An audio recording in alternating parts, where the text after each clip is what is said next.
Hello friends, कैसे हो आप? आई होप आप अच्छे होंगे। Welcome back to my blog. जब से दीदी घर में आई है तब से मेरे घर का माहौल बिल्कुल बदला सा है।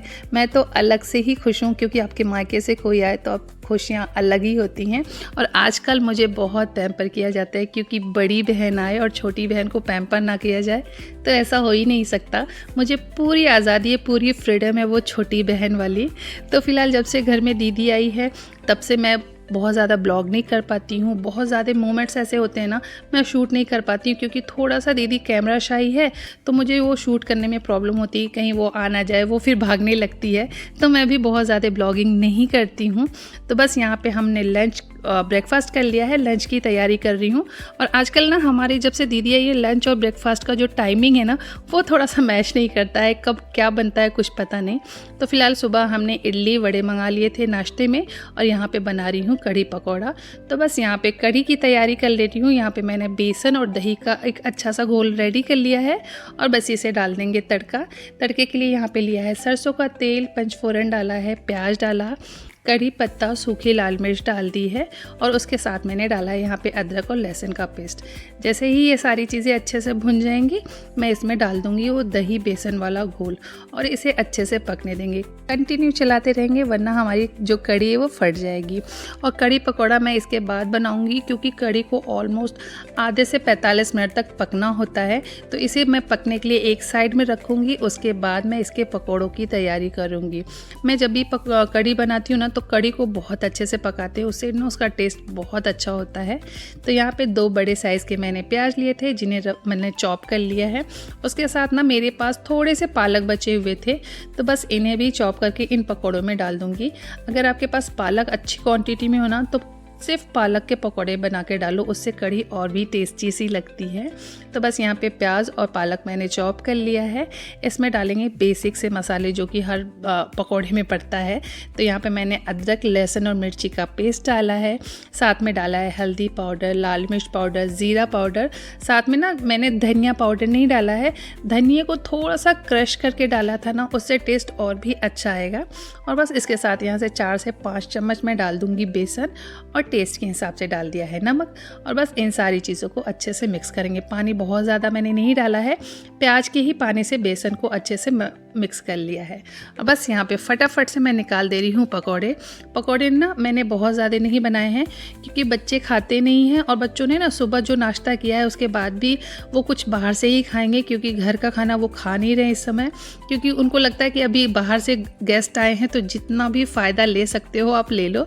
तो बस यहाँ पे मैंने फटाफट से पकौड़े रेडी कर दिए हैं और बस इन्हें कढ़ी में डाल के इसे 10 से 15 मिनट तक हम अपनी कढ़ी को और पकाएंगे और बस इसके ऊपर से डाल देंगे तड़का और हमारी कढ़ी हो जाएगी रेडी। हमने लंच किया। लंच के बाद दीदी ने बोला तुम्हारे ब्लॉग्स में मैं हमेशा बेकिंग चॉकलेट केक या फिर कप केक देखती हूँ, तो आज मुझे चॉकलेट केक बना के खिलाओ। वैसे तो दीदी को सारी चीज़ें बहुत अच्छा खाना बनाने आता है, पर उसने जब मुझसे कहा ना तो मुझे बहुत अच्छा लगा। मुझे थोड़ा सा प्राउड फील हुआ कि अच्छा मुझे भी कुछ आता है, क्योंकि दीदी इतना अच्छा खाना बनाती है कि मुझे लगता है उसके सामने मुझे कुछ भी नहीं आता है। तो मैंने फटाफट से सोचा कि चॉकलेट केक बना दूँ। तो मेरे पास डार्क चॉकलेट था, साथ में यहाँ पे मैंने लिया है ये बटर और इन सारी चीज़ों को अच्छे से किया है मेल्ट।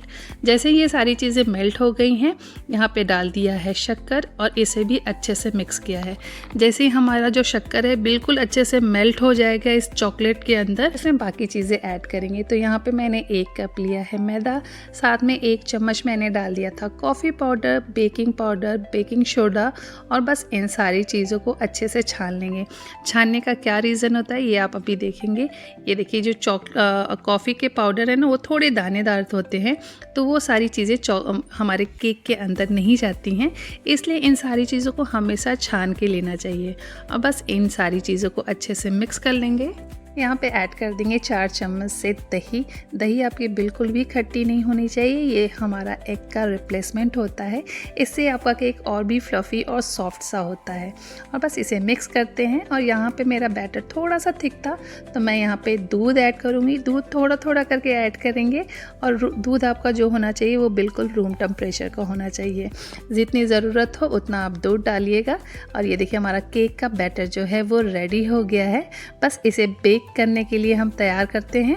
तो यहाँ पे मैंने बेकिंग ट्रे में सारे बैटर को पोर कर दिया है और इसे थोड़ा सा डैप कर देंगे, जो भी एक्स्ट्रा एयर हो वो निकल जाए। ऊपर से डाला है वो कटे हुए डार्क चॉकलेट, साथ में चॉकलेट चिप भी डाला है और बस इसे रख देंगे बेक होने के लिए 180 डिग्री पे 15 से 20 मिनट के लिए। और ये देखिए उसके बाद हमारा टेस्टी सा यम्मी सा केक निकल गया है। देखने से ही ये केक बहुत ज़्यादा टेस्टी, फ्लफ़ी और सॉफ्ट लग रहा है। केक को डीमोल्ड करके इसे पैक किया, क्योंकि उसके बाद हम सब चले गए थे जुहू घूमने के लिए और हमने केक वहीं पे टेस्ट किया। और केक खाने के बाद मेरी दीदी को यकीन हो गया है कि मैं भी कुकिंग कर सकती हूँ। एक्चुअली मैं जब मायके में थी तो मैं कभी भी किचन में नहीं जाती थी और मेरे घर वाले यही सोचते थे ये खाना कैसे बनाएगी, ससुराल में कैसे रहेगी, बहुत सारी चीज़ें होती थी। लेकिन मुझे ना बाहर के जितने भी काम है कह दो, मैं घर के ऊपर के सारे काम करती थी पर किचन में कभी नहीं जाती थी। इसलिए मेरी दीदी को ना ये सारी चीज़ें देख के वो थोड़ी सी शौक होती है कि ये भी ये सारी चीज़ें कर लेती है और बहुत अच्छा करती है। और सब ने केक की बहुत तारीफ़ की और उसके बाद मुझे थोड़ा सा प्राउड फील हुआ मुझ पे कि वाह मैंने भी कुछ अच्छा किया है। बस यहाँ हम सब बच्चे जुहू पे एंजॉय कर रहे थे और मैं 4 साल के बाद यहाँ आई थी और जुहू का पानी इतना गंदा और इतनी गंदी स्मेल आ रही थी कि हम तो उस पानी में गए भी नहीं। पर बच्चों को कोई भी फ़र्क नहीं पड़ रहा था। मतलब हम बीच पे चल रहे थे और इतनी गंदी स्मेल आ रही थी कि मुझे लगता है कि अब कोई भी मुंबई घूमने आए तो प्लीज़ जुहू कोई मत जाना, किसी और बीच पे चले जाना। इतना गंदा कि हमें वहाँ बैठना भी मुश्किल हो रहा था। पर बच्चों को कोई भी फ़र्क नहीं पड़ रहा, वो उसमें ही मस्ती कर रहे, उन्हें तो कोई स्मेल भी नहीं आ रही थी। तो फ़िलहाल मेरे मोबाइल की बैटरी इतनी लो हो गई कि उसके बाद मैंने कुछ भी रिकॉर्ड नहीं किया। हम चले गए थे रात में ही इस्कॉन मंदिर, हमने बाहर ही डिनर कर लिया था और उसके बाद हम चले गए थे घर। बस यही था आज का हमारा